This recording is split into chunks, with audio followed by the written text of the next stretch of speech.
My family replaced me on our cabin trip with my sister's boyfriend. So I cut off $37,000 of support and took legal control of the cabin.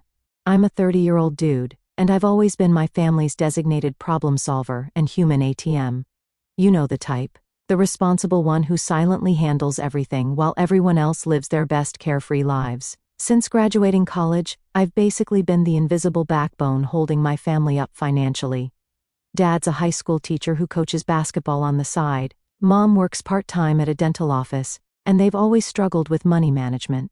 My younger brother Justin, 27, is your classic still figuring life out type, who's been floating in and out of community college for 6 years.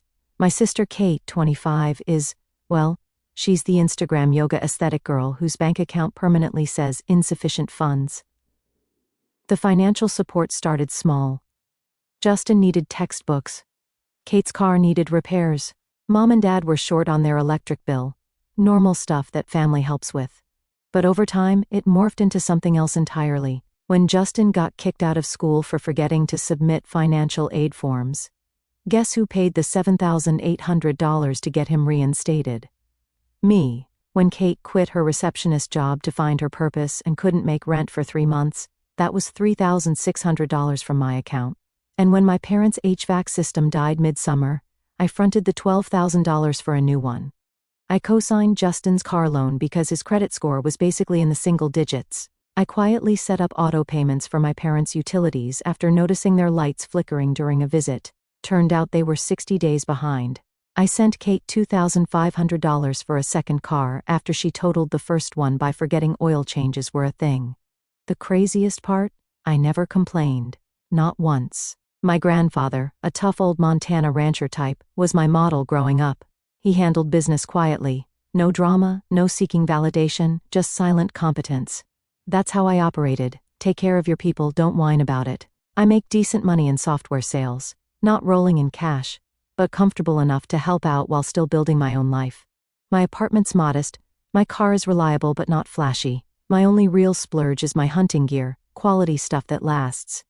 And that brings me to what this story is really about, the Montana hunting trip. This wasn't just any vacation, this was sacred territory. My grandfather built that cabin with his bare hands in the 70s. 3 bedrooms, hand-cut logs, a stone fireplace that heated the whole place. It sits on 40 acres that back up to National Forest, the kind of spot where you stand on the porch at sunrise and see nothing but trees and mountains for miles. I shot my first deer there at 12. Gutted it myself, while Grandpa supervised. Every Thanksgiving break since I was a kid, the men in the family would head up there for a week. No phones, just hunting during the day, and genuine connection around the fire at night. After Grandpa died, the cabin went to my dad and Uncle Mike. Uncle Mike's cool, perpetually late to family dinners, but never, and I mean never, misses a hunting trip. As we got older, I naturally took over planning these trips, booking the cabin time. Other relatives sometimes use it. Making sure licenses and tags were sorted, coordinating supplies. For the past 5 years, I even fronted the deposit, $1,200, that I'd wired directly to the lodge office that manages maintenance when we're not there. Was I detail-oriented about it? Hell yes. I made spreadsheets, I had checklists, I mapped hunting zones. But that's because I actually give a damn about things going well, about everyone having a good time, about nobody getting lost in the woods, or accidentally shooting themselves because they didn't check their equipment. So when my sister set up a family Zoom in September, I figured it was to lock in dates for the trip. I had already sent in the deposit, and I was ready with my planning documents. I joined the call from my apartment, camera on, headphones in, prepping to run through dates, weather predictions, and even who was bringing the damn jerky this year. Dad, Mom, Justin, Kate, all on screen. Everyone seemed weirdly giddy, like they were sharing some inside joke I wasn't part of. "Hey guys," I said, pulling up my hunting prep document. "So, I've got the deposit in for the last week of November. Same as always." I was thinking, "Oh my God, wait till you hear what happened at yoga teacher training," Kate interrupted, practically bouncing in her seat. This guru from Bali showed up and chose me to demonstrate the advanced crow pose. What the hell? I waited for someone to acknowledge what I'd said. Nobody did. Justin jumped in with some story about a professor who gave him an extension just because he liked my vibe. Mom started rambling about a new potato recipe she found on TikTok. Dad kept nodding along, occasionally chuckling, like everything was just so damn amusing. I sat there for a full hour, not a single mention of the trip, not once. Finally, I spoke up. So, are we confirming the hunting trip dates or what? Mom looked at Dad, Dad looked at Justin. Justin suddenly needed to check his phone. Oh, we'll figure all that out, Dad said, waving his hand dismissively. You always get so worked up about the details, Alex. Try to relax a bit this year, will you? Leave the spreadsheets at home. Kate giggled. Yeah, this year is going to be different. The energy is going to be amazing. Different? What the hell did that mean? The call wrapped up without any actual plans being made. I hung up, feeling unsettled, like I had missed something obvious. The next morning, I texted Justin. So, are we locking in the Montana dates or what? Need to request time off work, no response. 8 hours later, I tried again. Dude, I need to tell my boss by Friday. Are we doing the usual week? Nothing. Radio silence. I figured he was being his usual flaky self, so I called my dad that night, straight to voicemail. Same with my mom. Weird but not unprecedented. Cell service at their place can be spotty. What was unprecedented? 3 days of nobody responding to texts or calls. Finally, I called Uncle Mike. He's always straight with me. Uncle Mike, what's going on with the hunting trip? Nobody's responding to my messages. Silence on the line then. You didn't go with them? My stomach dropped. Go where? To the cabin. They left 2 days ago. I sat down slowly. The cabin. Our cabin. The trip we've been doing together for nearly 2 decades. They just went without me? There must be some mistake, I said. Maybe they thought I couldn't make it. I don't think so, buddy. Your sister posted photos on Facebook yesterday. Looks like they brought her boyfriend instead. Her boyfriend. Chase. Effing Chase. Let me tell you about that dude.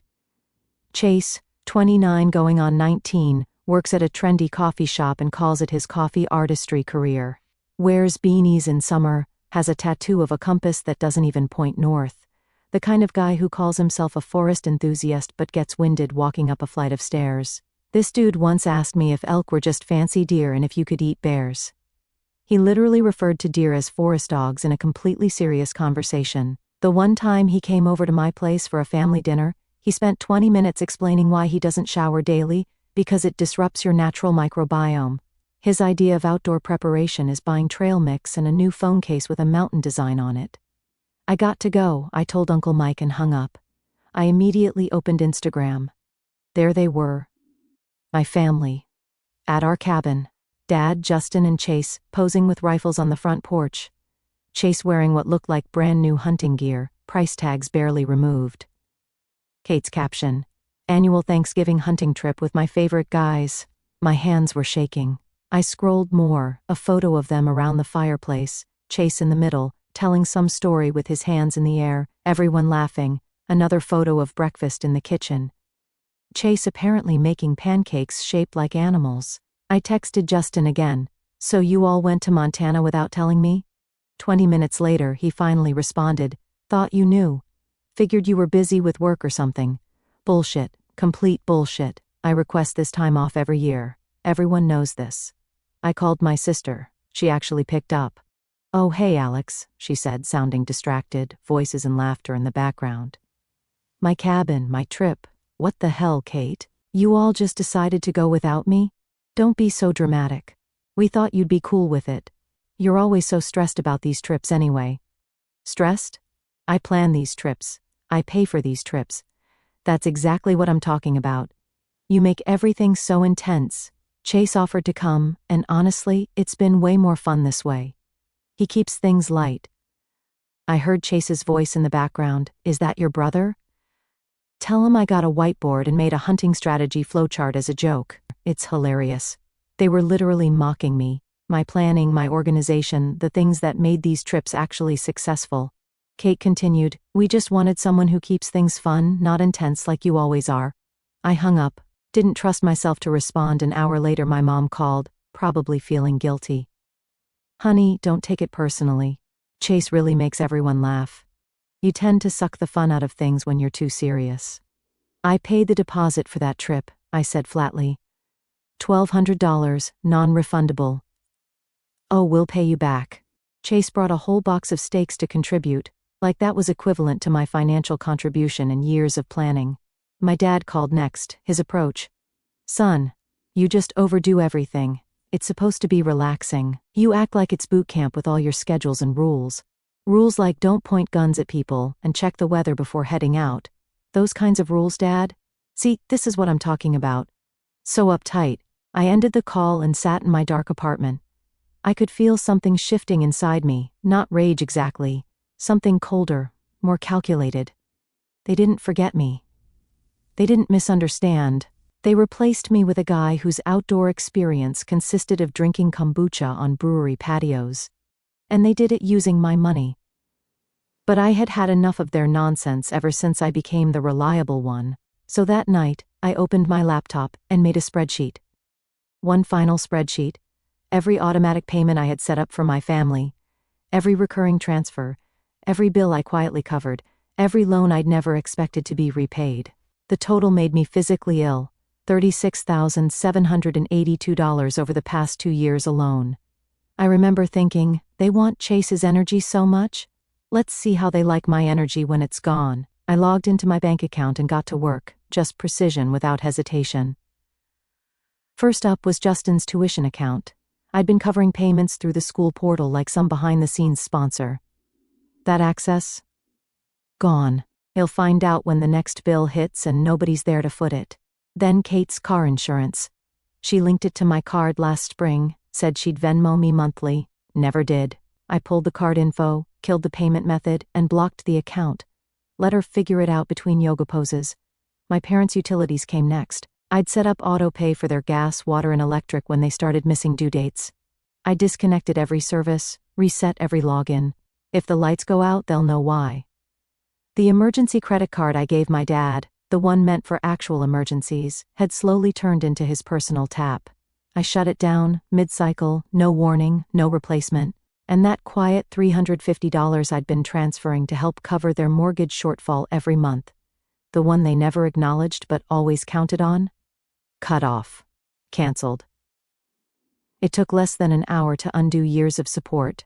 They never saw it coming, but they were about to feel every single click, all without a single word of explanation. And remember that $1,200 cabin deposit I'd paid? I had documentation for it, email confirmation, receipt, bank record. I knew they wouldn't pay me back. I contacted my lawyer friend Eric, explained the situation as calmly as I could. He thought for a minute, then suggested a simple but beautiful move. File the $1,200 as an official family loan repayment from my sister, since she was the one who'd posted the trip photos. We're not suing or anything, he explained, just documenting that she repaid a portion of what she owes you. It's all above board. A time bomb. Waiting to go off when tax season came around. I didn't tell them about this, just let it process through the system, legal, documented. It took exactly 9 days for the first cracks to appear. I received a text from Justin. Hey, there's some issue with my student portal. Says payment declined. I read it, didn't respond. 3 days later, Kate, WTF, my insurance got canceled. They said payment didn't go through. I'm driving tonight. Need this fixed ASAP again. Read, no response. My parents lasted almost 2 weeks before my mom called in a panic. Alex, the electric company says our autopay account is inactive, and the gas bill is past due. Is something wrong with your bank? No, I said flatly. My bank is fine. Well, can you fix it? They're threatening to shut us off. I'm not fixing it. Silence. Then, what do you mean? I mean, I'm not paying your bills anymore. Is this because of the hunting trip? Are you seriously that petty? It's not petty to stop supporting people who don't respect me. We respect you. We just wanted a more relaxed trip this year. So relaxed you didn't even tell me it was happening? So relaxed you used my money to do it? It's not like that. I hung up. Let them connect the dots themselves. The texts and calls started pouring in after that. Accusations, guilt trips, anger, panic. I muted them all. My dad tried a different approach a few days later. Son, whatever point you're trying to make, you've made it. This little tantrum needs to stop. Yeah, a freaking tantrum. Interesting word choice. Like I was a child refusing to share toys. Not an adult who'd been systematically exploited. then discarded. "It's not a tantrum," I replied, "it's a boundary." Then I blocked his number. Uncle Mike was the only one I kept in contact with. He called after about a month of this. "Your parents are freaking out," he said. "Your mom's crying all the time. Did they tell you what they did?" "Yeah, shitty move on their part, I'll admit. But isn't this getting out of hand?" "Actually, I think things are finally in hand for the first time," I said. "They made their choice. They chose Chase. His good vibes don't come with financial support attached." My uncle was quiet for a moment. "The cabin was important to you, wasn't it? More than just a trip. It was the one thing I asked to keep sacred. The one tradition that mattered to me." For what it's worth, I told them they screwed up big time. It wasn't worth much, but I appreciated him saying it. 3 weeks after cutting them off, I stayed quiet. No texts, no hints, just silence. But I needed to see it, not hear about it. I wanted the front row seat to their unraveling. So I made the drive out to the old neighborhood, parked a few houses down, just out of view, rolled the seat back, sipped my coffee, and waited. Not out of spite, not even revenge, just wanted to know what it looked like when reality finally showed up uninvited. It didn't take long. A tow truck showed up like a summoned demon. The guy walked straight up to my brother's Subaru. Yes, the one I co-signed. There was a whole dance of excuses and frantic phone checks, arms flying everywhere, but it ended the only way it could, with the car getting lifted and hauled off, repossessed, just like that. He kicked over a trash can, like that was going to change the payment history, then vanished inside. Mail showed up next. My mom stepped outside and flipped through the stack. I watched her stop dead on one envelope. Bright red block letters across the front. You didn't need to see the wording to know what it said. Her face did all the talking. She clutched it like it burned. Then came my sister, storming up the driveway like a Category 5 hurricane. Different car, definitely not hers. She didn't knock, just launched into full volume rage the moment the door opened. Hands flying, phone in one hand like she was. Holding Exhibit A. Didn't need audio, I've seen that argument 100 times. The "how could this happen to me" meltdown. And just when I thought the show was over, the blue Prius rolled up. Chase, the human Spotify playlist. He went inside for a short visit, left with a duffel bag and zero eye contact. Guy probably thought vibes could pay the water bill. I sat back sipping cold coffee that tasted like the end of an era. No gloating, no high, just clarity. Eventually my dad came out and sat on the steps, just sat there, elbows on knees, head in hands. Not the head of the family, just a man who bet on convenience over loyalty and lost. That's when my phone rang. It was Justin. I stared at the buzzing phone for a few seconds. Almost let it go to voicemail, but something made me swipe to answer. "What? You cut everyone off," he said flatly. It wasn't even a question, just a blunt accusation. "You replaced me on a trip I helped pay for with Chase. Did you seriously think nothing would happen?" A long, uncomfortable silence stretched out. "You didn't even ask for the money back," he finally said, his voice weaker than before. "Neither did any of you," I shot back. "Not once, not ever." "This can't seriously be about money," Justin muttered, almost pleading. "It's never been about money," I said coldly. "It's about respect. Something none of you bothered to show me." Another tense pause followed, filled only by the faint sound of his breathing. "Chase bailed," he admitted quietly. "The second things got rough, he was gone." I scoffed softly. "I'm shocked. Kate's car got repossessed yesterday." "Sounds rough," I said dryly. "Dad's freaking out about the mortgage. He's literally having panic attacks. Maybe he can make a spreadsheet. Heard they're useful for managing finances." "Dude," Justin snapped, frustration finally breaking through. "You've made your point. This is getting really serious." "It was always serious," I countered sharply. "You guys just pretended it wasn't because I quietly took care of everything. You mistook silence for simplicity. None of it was easy. I just made it look that way. And all the while, you mocked me for being too intense." "We weren't mocking." "You replaced me," I interrupted harshly, "on our family trip, the trip I partially paid for, with a clown who wouldn't recognize a deer unless it danced on TikTok. And now you're surprised I'm done funding your lives?" Justin had nothing left to say, the silence deepening between us. Finally, I spoke again, my voice low, steady, and colder than I'd ever heard myself sound. "Tell everyone I hope Chase's good vibes can keep you warm when the heat gets shut off." Then I hung up and drove back home, feeling lighter than ever. 2 days after I played silent spectator to their unraveling, a text buzzed in from Uncle Mike. He said there was going to be a family meeting at my parents' place the next evening, 6 p.m. They wanted to talk, apparently. He pitched it as a chance to clear the air. My first reaction? Hard pass. I mean, the last time they talked I ended up replaced and robbed. I texted back that I wasn't interested in walking into an ambush disguised as a conversation. He replied almost instantly, promised he'd be there, said it wasn't an ambush, just a mess of people finally realizing they'd lit their own house on fire. You should at least hear them out, he said. I didn't respond right away, let it sit all day. I went back and forth. One part of me wanted to show up just to watch them squirm under fluorescent lights, the same way I had while doing their dirty work for years. Another part of me wanted to delete the text, block every number, and pretend they never existed. But Uncle Mike had always called it like it was. Never picked sides, never played games. If he said it was safe, I figured it probably was. So I sent one word back. The kind of reply you give when you're not there to reconnect, just to settle a score, fine.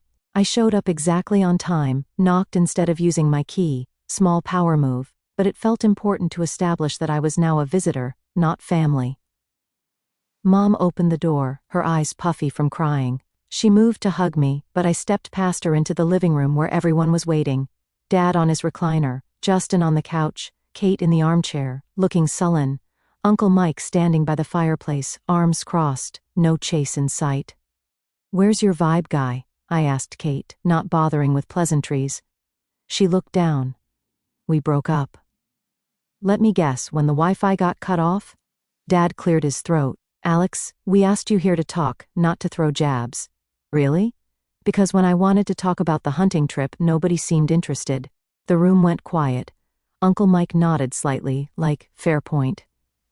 Dad sighed. "We made a mistake. We should have talked to you about Chase coming along." "You didn't make a mistake," I corrected him. "You made a choice, several choices actually. You chose to exclude me. You chose to replace me. You chose to use my money to do it. Those were deliberate decisions." Mom started crying again. "We didn't think of it that way. That's the problem, you didn't think. None of you ever do, not about consequences, not about how your actions affect others. You just live in the moment, expecting me to clean up after you."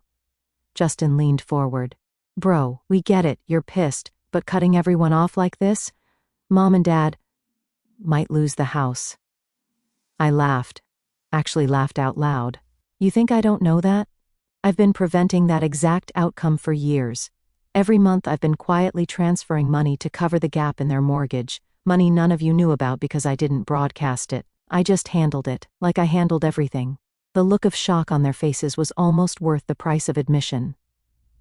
"How much?" Dad asked quietly. "How much have you been giving us? In the last 2 years? Almost $37,000, spread across all of you." Kate gasped. "That's not possible." I pulled out my phone, opened a document, and started reading. "Justin, $7,800 for tuition reinstatement. $3,200 for car down payment. $1,400 for that emergency root canal last year. Kate, $3,600 for rent, when you quit your job. $2,500 for your second car. $1,200 for that yoga training you absolutely needed." I kept going, item by item, dollar by dollar. The room grew more silent with each amount. When I finished, I looked up, and all I asked, literally the only thing I ever asked for in return, was respect for our family hunting tradition, the one thing that mattered to me. Uncle Mike cleared his throat. "I think what Alex is saying is valid. You all took advantage, whether you meant to or not." Dad stood up suddenly. "Now, wait a minute. We never asked for all that money. Some of it you did. The rest I gave because that's what family does. Until the family decides you're not really part of it anymore." "That's not fair," Mom said. "The trip was just one thing. It wasn't just a trip. It was the one time I felt valued, the one time I wasn't just a checkbook. And you took even that from me." Kate was crying now too. "We didn't know how much you were doing for us. We thought you were just being controlling with all your planning and spreadsheets. Those controlling spreadsheets kept this family afloat. But you know what? I'm done." I'm not turning the money back on. This isn't a tantrum. It's not temporary. It's my new boundary. So what do you want? Justin asked. An apology? Fine, we're sorry, truly. Now will you help? I stood up. I don't want anything from you. That's the point. I'm removing myself from this dynamic completely. You wanted Chase's vibes instead of my intensity? You got it. Deal with the consequences. As I moved toward the door, Dad called out, "There's something else you should know." I turned. "The cabin," he said. "Uncle Mike and I are selling it." That hit me like a physical blow. "What?" Uncle Mike stepped forward. "It's not my choice, Alex. Your dad needs the money now. But I wanted you to know before it happened. The cabin, Grandpa's cabin, the last physical connection to a time when family actually meant something, about to be gone. You're selling it because you need my money but won't admit it," I said to my dad. "So instead you'll destroy the one thing that might have eventually brought us back together." Dad didn't deny it. "When's the sale?" I asked. "Uncle Mike listing goes live next week. Unless," I said, "unless I start paying for everyone again. That's the deal." Dad had the decency to look ashamed at least. I walked to the door, stopped, and turned back one last time. "Check your loan documents," I told my dad. "The cabin deed." "What about it?" "Grandpa wasn't stupid. When he left it to you and Uncle Mike, he included a clause, any sale requires unanimous consent from all legal stakeholders. Go ahead, check who those stakeholders are." The confusion on his face was priceless. When I turned 25, Grandpa's lawyer contacted me. I own 33% of that cabin. Silent, partial ownership. I never mentioned it because it never mattered before. I looked at Uncle Mike. "You knew?" He nodded. "I found out last year when I was sorting through some paperwork. Figured it wasn't my place to tell you, so we can't sell without your permission," Dad said slowly. "Correct. And guess what? Permission denied." I opened the door. "Alex, wait," Mom called. "What are we supposed to do now?" I paused. Do what normal adults do. Get jobs, pay bills, face reality.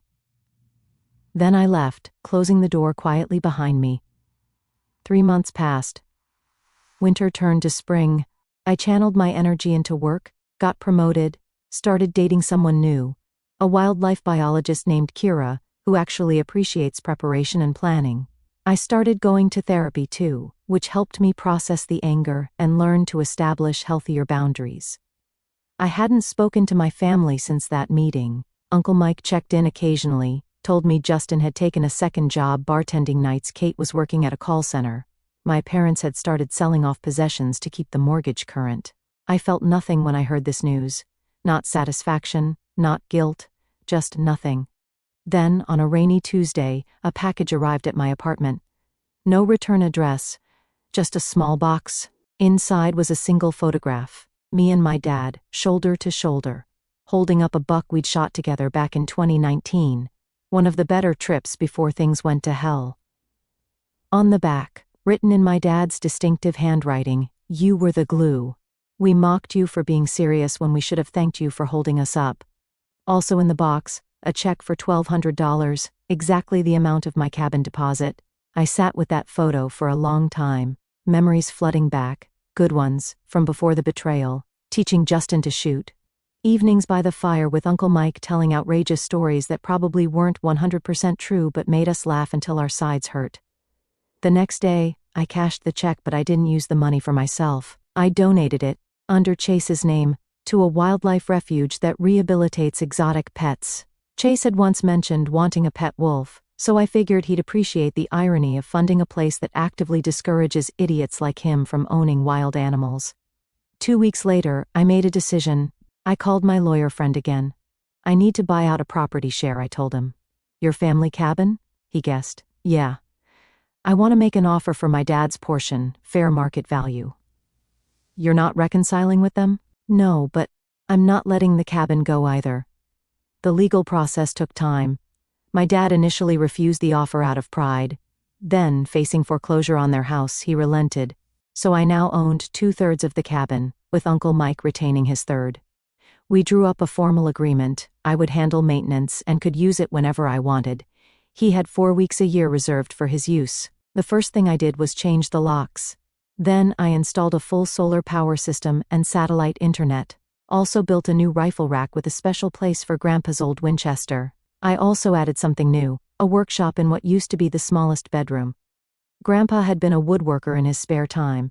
I never had the chance to learn from him, but I found his old tools in the storage shed and started teaching myself. There's something calming about creating something with your hands, about the precision and patience it requires, the kind of intensity that actually builds something worthwhile. Memorial Day weekend, I drove up there alone, rolled down the windows as I approached, smelling pine and mountain air. I pulled up to the porch where I'd watched my family laughing with Chase just months earlier. It looked the same. Weathered logs, stone chimney, the bench Grandpa had carved from a fallen oak. But it felt different now. Quieter, mine.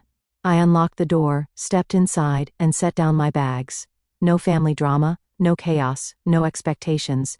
Just the cabin, the woods, and the freedom of knowing I'd reclaimed the one thing that had always mattered to me. That first night, I sat on the porch with a cup of coffee when my phone buzzed. A text from Uncle Mike. "How's the place looking?"